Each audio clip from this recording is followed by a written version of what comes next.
everybody, this is Mrs. Snowbeck, and today we're going to do Unit 4, Lesson 4. This particular slide, the first two slides are not on your note sheet, so I just want you to sit and think a little bit. What is a rhombus? Have you ever learned what a rhombus is? Well, if you can picture a square and someone kind of leaning on it and tipping it over, a rhombus is like a square that's been tipped over a little bit. It's leaning. So the corners are not 90 degrees necessarily, but all four sides are equal.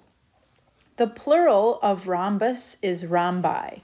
So like if you had a cactus, cacti, fungus, fungi, rhombus, rhombi. Here are a few examples of what a rhombus might look like. You can see like the top of this building up here would have four equal sides. That's a rhombus. This piece on the mirror is going to be a rhombus. Or right here, we have like a little sign for a surf shop, I guess, and it's a rhombus. So rhombi have four equal sides. Okay, so here is actually the start of your notes. It says a rhombus is a parallelogram with four, we're going to fill in congruent or equal, right? Four congruent sides. And since it's a parallelogram, it has all the properties that the parallelograms have.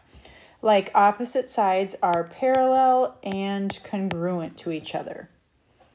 And opposite angles are congruent to each other. So like angle F and angle H, they're the same size. Angle G, angle J, they're the same size. Consecutive angles, like angle F and J, they are supplementary. Remember, supplementary means they add up to 180. So angle F and J, I'll just put that down here. Angle F plus angle J would equal 180 together. But angle F would be congruent to angle H. So try to take a look at that and see if you can visualize that. And then the last thing is the diagonals bisect each other. So remember, a diagonal goes from one corner across, like that blue line I just drew in. And here's another one from G to J, the green line. Those are diagonals, and they bisect each other. They cut each other in half. Now, in addition to all those parallelogram properties, there's a couple other things that a rhombus has that a regular parallelogram doesn't. And not only do the diagonals bisect each other like this, but they're also, notice this little pink thing here, they're also perpendicular. And remember, perpendicular means that they meet at 90 degrees. So if you look at the picture over here on the right, I could make a statement. I could say in rhombus ABCD, segment AC is perpendicular to segment BD. Now notice that upside down T right here. This means perpendicular. Means they meet at 90 degrees. In addition, in a rhombus, each diagonal bisects the opposite angles. So in other words, angles 1 and 2 will end up being the same size in a rhombus. Angles 3 and 4 will end up being the same size. 5 and 6, same. 7 and 8, same. So let's fill that in. Angle 1 is congruent to angle 2. Angle 3 is congruent to angle 4. And actually, all four of those will be the same size. And then angle 5 is congruent to angle 6. And angle 7 is congruent to angle 8. Number 1. Given quadrilateral ABCD is a rhombus, find the following. Okay, if the measure of angle BCD, before we even start, let's find angle BCD. So I trace that BCD. All right, we're talking about this angle right here. That is 64. First of all, that does not look like it's 64. It's not drawn to scale at all, but I guess we just have to go with it. And then what we're looking for is angle BAC. So let's trace that. BAC. And so that's this part. Well, opposite angles are congruent. So this whole thing over here will also be 64. But if I only want the green part, I'm going to have to cut that in half. So we're going to take 64, divide it by 2, and you should get 32 degrees is the measure of angle BAC. All right, next. AB is 2x plus 3. Now, AB is not an angle, it's a side. So this side is 2x plus 3. And BC is x plus 7. So now we're not talking about angles, we're talking about sides. And I know something about the sides in a rhombus. All 4 sides are equal. And so the 2x plus 3 should equal the x plus 7. Solve it. Minus your 3. X ends up being 4.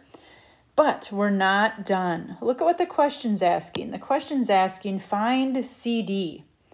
Well, CD, there's not even anything down there. But here's what we're going to do. We're going to take our 4 and plug it in for one of the other sides because all the sides are equal. So take your 4, plug it in over here, for instance. So 4 plus 7 is 11. So if that side is 11, then CD must also be 11. Next, we're going to talk about the square. Think about what's a square. Well, it's got 4 equal sides, a lot like a rhombus, but it also has 4 90-degree corners.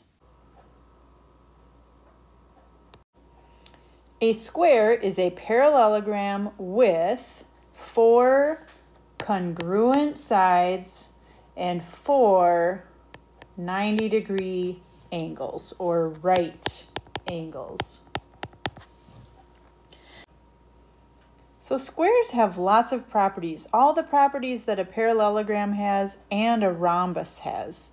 So a square, the diagonals will bisect each other, the diagonals will be perpendicular to each other, they'll meet at 90 degrees. The diagonals will come and cut the corners in half. So this would be like 45 and 45 in a square. Opposite sides are parallel to each other. Opposite sides are congruent to each other. All the things. Here we have a Venn diagram. So I'm thinking about all the different parallelograms we learned about. Well, we learned about one parallelogram that only has right angles, but not congruent sides. And it is the rectangle. Think about the rectangle. The rectangle looks like this. 4 right angles, but the sides are not the same length. Not all 4 sides anyway. Then we learned about a type of parallelogram that has 4 congruent sides, but not right angles. That was the rhombus. So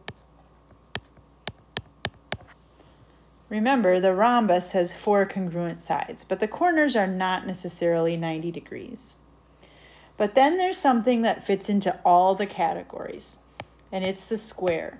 So a square is a parallelogram, and the square has 4 90-degree angles, like the rectangle, and it has 4 congruent sides, like the rhombus. So it has both. It can go in that overlapping space.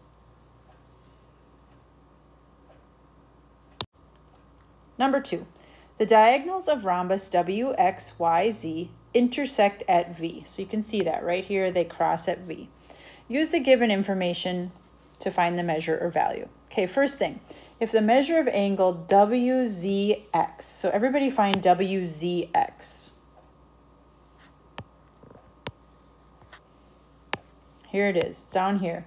That is 39.5 degrees. Okay, I'm going to write that in there. 39.5 degrees. And they want us to find angle ZYX. So angle ZYX is actually this angle over here. Well, remember in a rhombus, these 2 angles will add up to 180. They'll be supplementary. And so Also, this diagonal down here at Z, it's going to cut it in half. So this side is also 39.5. So first, what's 39.5 plus 39.5? I think it's 79. Could check my math on that. So this corner at Z is 79 degrees. And we want to know what's the corner at Y. And so what I'm going to do is I'm going to take 180 minus the 79, which is 101. And that is my answer. This angle over here would be 101 degrees. Part B. If WX is 8x minus 5 and WZ is 6x plus 3, find x. Okay, remember we have a rhombus. It tells us up here in the instructions, so they should be equal to each other.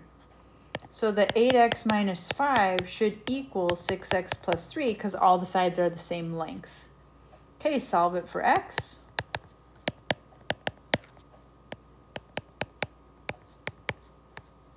Add your 5.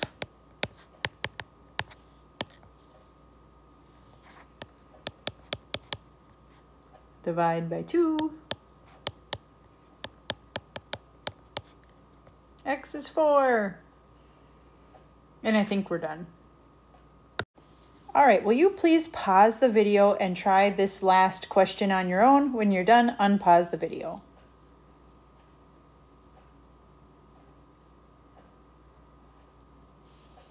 So it tells us that WT is 3, so I'm going to put that on the picture, and then it wants to know WY.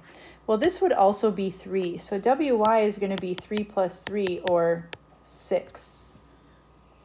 TZ, well, all of these, if it's a square, which it is, it says it's a square, all of those little segments will be 3, so TZ is 3.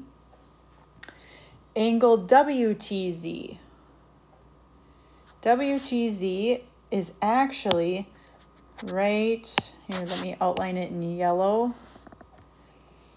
It's going to be right here. It's going to be 90 degrees because the diagonals are perpendicular to each other. And then angle WYX. Let me WYX.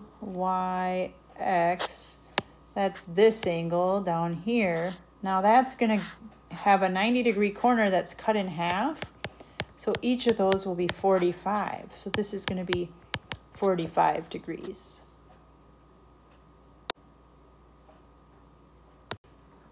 Cool. That finishes up Unit 4, Lesson 4. So will you guys now please try Unit 4, Practice 4? If you get stuck or have questions, just send me a Schoology message. Have a great day.